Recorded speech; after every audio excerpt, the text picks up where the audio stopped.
yoga leads us on a journey towards oneness with the world.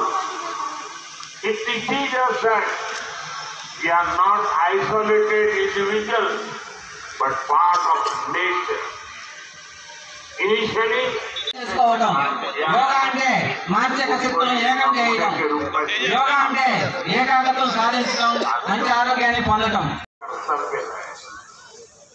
मैं से हम की ये यात्रा ही सेवा, समर्पण और सह अस्तित्व का आधार है। यही सोच सामाजिक समरसता को बढ़ावा देती है।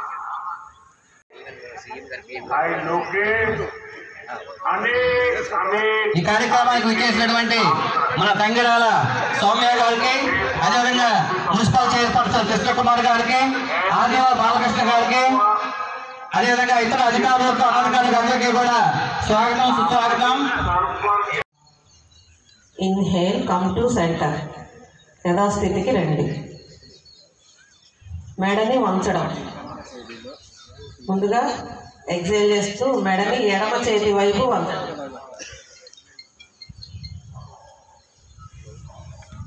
Inhale, come to centre, right side, come to centre, left side, come to center. Purve samjnanana upasate, sanjnanana upasate.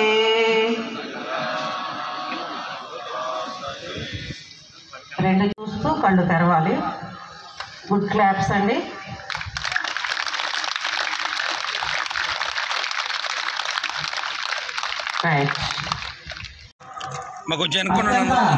తొందరగా పెరిగి పెద్దదై మనందరికీ కూడా మంచి నీడని ఇవ్వాలని చెప్పేసి, మంచి ఫలాన్ని ఇవ్వాలని చెప్పేసి కోరుతూ ఉన్నాను.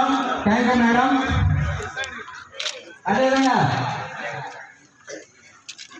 ఒకసారి మీరు అందరూ పక్కన అమ్మ అందరూ కూడా ప్రాంగణంలో కూర్చోవాల్సిన కోరుతున్నాను. ఎవరు కూడా నిలబడద్దు. ఇంకా అన్న ఎన్నుకున్నాను కొంచెం. आंध्र प्रदेश में योगांध्रा अभियान का एक शानदार इनिशिएटिव लिया। అందరూ కూడా ముందుకు కూర్చోవాలి. అమ్మ బ్యాండ్ పిల్లలు కూడా వచ్చేసాయి. ఇక బ్యాండ్ పిల్లలు అదేవిధంగా భారతదేశ ప్రపంచానికి ఇచ్చిన విజ్ఞానం ఉందంటే వేదాలు, అదేవిధంగా యోగా. ఈరోజు ప్రపంచవ్యాప్తంగా కూడా యోగా యొక్క ఉపయోగాలు ఏ విధంగా ఉంటాయో కూడా తెలుసుకొని దాని ప్రాముఖ్యతని రోజు రోజుకు పెరిగిపోతూ ఉంది. 2014లో ప్రధానమంత్రి మోడీ గారు దీని యొక్క గొప్పతనం తెలుసుకొని మాట్లాడి మరి ప్రతి సంవత్సరం జూన్ 21వ తారీఖున అంతర్జాతీయ యోగా దినోత్సవం జరుపుకునే విధంగా అది ప్రతిపాదన తీసుకురావటం.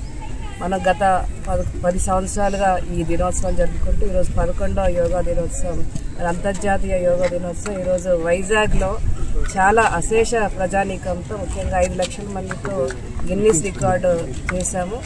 మనస్ఫూర్తిగా నేను గౌరవ ముఖ్యమంత్రి చంద్రబాబు నాయుడు గారికి, సహకరించిన నాయకులందరికీ మనస్ఫూర్తిగా మేము శుభాకాంక్షలు తెలియజేస్తున్నాం. ఇది ఒక చరిత్ర అండి.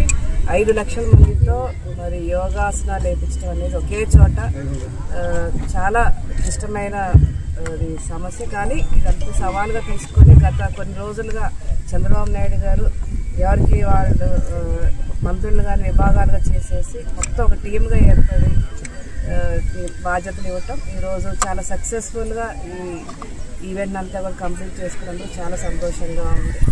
మనస్ఫూర్తిగా మరొకసారి మోడీ గారికి, చంద్రబాబు నాయుడు గారికి మనస్ఫూర్తిగా ధన్యవాదాలు తెలియజేస్తున్నాను. ఈరోజు